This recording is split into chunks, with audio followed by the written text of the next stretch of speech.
Hey guys, Pet1979 here. Just gonna make a quick update video on the LDARC Tiny 7X.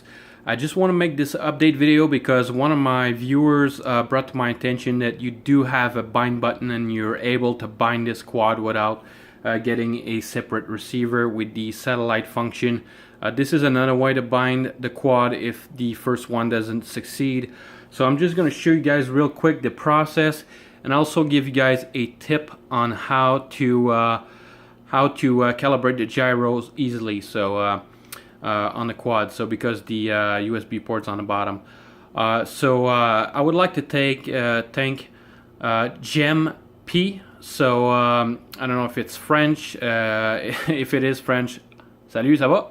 Mais c'est ça. Mais guys, the binding process is a little bit more easier that way. So this is the same binding process as you're getting with FrSky and a lot of others. So basically you need a battery and you just need a little tool. So let me show you guys where the actual button is. So that button is right there in here. So let me go from the other side so I can show you guys. Alright, so inside there, so that little button is right there. So that little gold copper circle right there, there's a button right in the middle of that. So let me just move the wire out of the way so you guys can see and get nice focus.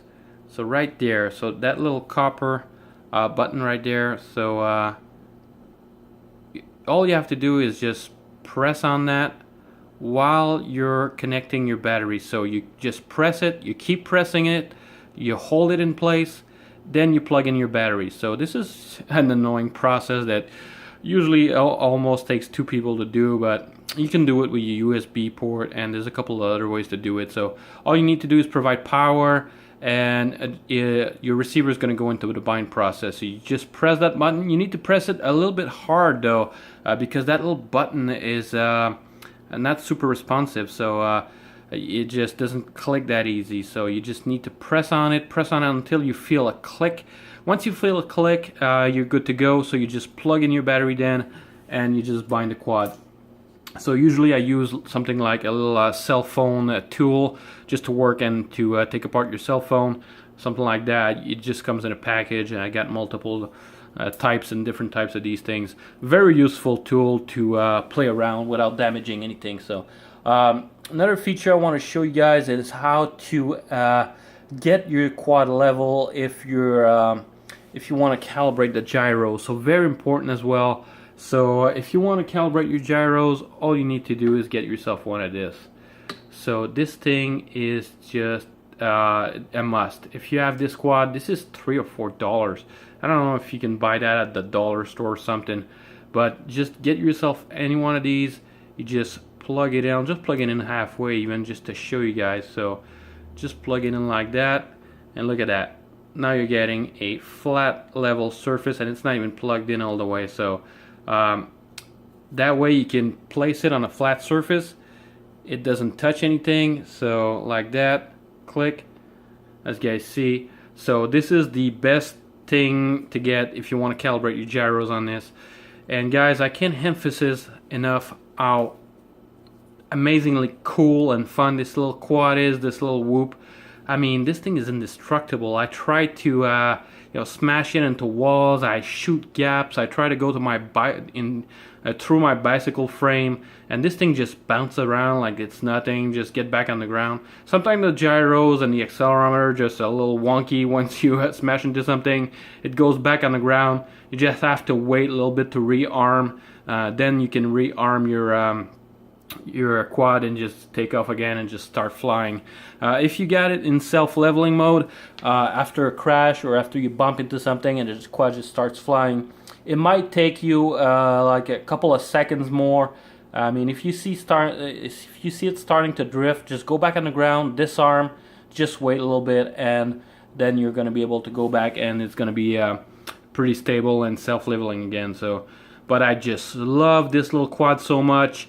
I can't recommend it enough. If you're buying this, if you have battery restriction or something, buy the advanced combo. Buy the one with the charger and all the batteries, because right now I did buy myself some GNB batteries, but I got a good deal on Amazon. There was a reseller, Crazy Pony, that was selling them, and he had them for $12 for 2 batteries.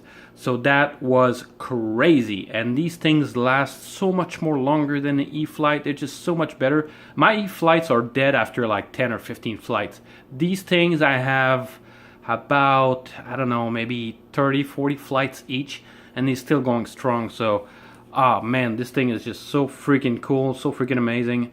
If you want to learn acro without damaging anything, without, you know, having to destroy an expensive quads, get yourself this, because this thing, once you get it into acro, you just apply power, it just goes straight up. It doesn't start drifting or going anywhere like my 90QX2. So very, very fun little quad to fly. Guys, this thing is so much fun that if it comes on sale, or if I get a good deal on it, I'm buying a second one, and I'm buying the advanced combo, because in Canada you get the LiPo restriction and you cannot get yourself some more LiPo batteries like that. There's nobody that resells them unless you order them from the US or something, and then it's gonna be crazy. Like shipping is gonna cost you $20 per battery, so for these little tiny batteries. So but guys, this is one of my best indoor quads right now. I like this thing more than the Eachiens, more than anything. I can go super quick, I can shoot gap with precision. Oh man, this thing is just so much fun. I can't say enough about this quad. Anyway, hope you guys enjoyed the video. If you did, give it a thumbs up. If you guys want to go see my other video before I delete it, you guys can just go back, and it's just the last, or the one before that. So the other video I have on my channel. I also like to give Jem P a small shout out again for pointing that out to me, because he has one in DSM2, and he also said that, you know, you could bind it like that. So he brought that to my attention, so I can bring this to your attention, guys. So hope you guys enjoyed this video. Catch you guys on the next one.